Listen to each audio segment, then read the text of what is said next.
എൻ്റെ പേര് വർഗീസ്. ഞാൻ പുനലൂരിൽ നിന്നാണ് വരുന്നത്. എനിക്കിതുപോലൊരു 5 മാസം മുമ്പ് ഒരു വയറ്റിലൊരു മുഴ വന്നു. നമുക്ക് ഈ യൂറിനലായിട്ട് പ്രോബ്ലം വന്ന് അങ്ങനെ ഒരു സ്കാൻ ചെയ്തതാണ്. അങ്ങനെയാണ് ഈ ഒരു മുഴയുള്ള വിവരം അറിഞ്ഞത്. അങ്ങനെയാണ് നമ്മൾ തിരക്കിയപ്പോൾ ഇവിടെ നല്ലൊരു ഡോക്ടറുണ്ട്, ഹോസ്പിറ്റൽ നല്ലതാണെന്ന് അറിഞ്ഞത്. അങ്ങനെ ഇവിടെ വന്നു. അതിങ്ങനെ നമ്മൾ ദീപക് ജെയിംസ് ഡോക്ടറെയാണ് കണ്ടത്.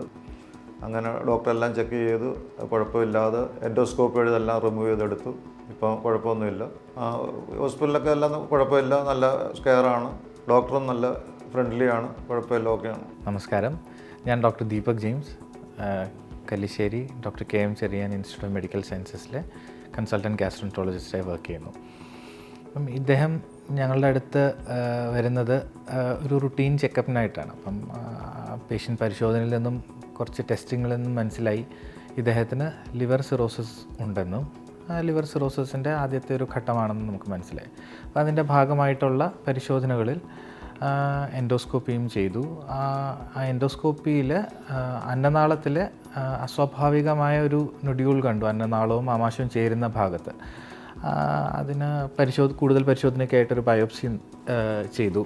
ബയോപ്സിയിൽ നമുക്ക് അത് അന്നനാളത്തെ ബാധിക്കുന്ന ഒരു ക്യാൻസർ, അഡിനോകാർസിനോമ എന്നൊരു അസുഖത്തിൻ്റെ തുടക്കമാണെന്നും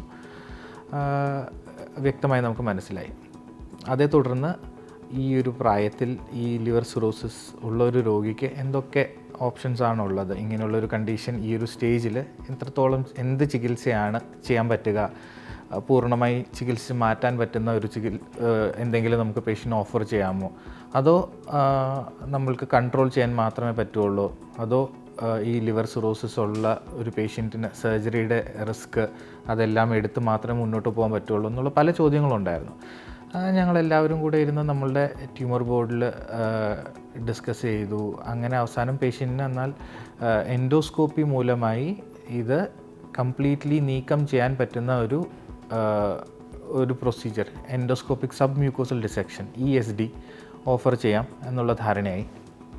പേഷ്യൻറ്റിനെ ഇതിൻ്റെ ഫലമായിട്ട് ഞങ്ങൾ ഇവാലുവേറ്റ് ചെയ്തു. പേഷ്യൻറ്റിന് ഈ ക്യാൻസർ എത്രത്തോളം ഉണ്ടെന്നും അത് എത്രത്തോളം ആഴത്തിൽ പടർന്നിട്ടുണ്ടെന്നും എൻഡോസ്കോപ്പിക് അൾട്രാസൗണ്ട് എന്നുള്ള ടെസ്റ്റ് വഴി നമ്മളതിൻ്റെ ആഴം കണ്ടുപിടിച്ചു.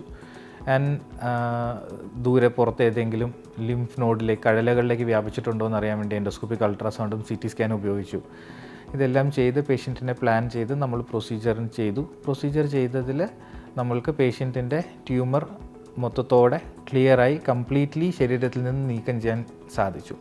പേഷ്യൻറ്റിനെ നമ്മൾ ഫോളോ അപ്പ് ചെയ്തതിൻ്റെ അകത്ത് നമ്മളുടെ ബയോപ്സി റിപ്പോർട്ടിൽ ട്യൂമർ കംപ്ലീറ്റ് ആയിട്ടും നീക്കം ചെയ്യപ്പെട്ടിട്ടുണ്ടെന്നും ഫോളോ അപ്പ് എൻഡോസ്കോപ്പികളിൽ നമ്മൾ സർജറി ചെയ്ത സ്ഥലം, ESD ചെയ്ത സ്ഥലം നന്നായിട്ട് ഹീലായെന്നും വേറെ കോംപ്ലിക്കേഷൻസ് ഏതുമില്ല വേറെ ബുദ്ധിമുട്ടുകളൊന്നുമില്ല എന്നുള്ള കാര്യം കൺഫേം ചെയ്യാനും സാധിച്ചു.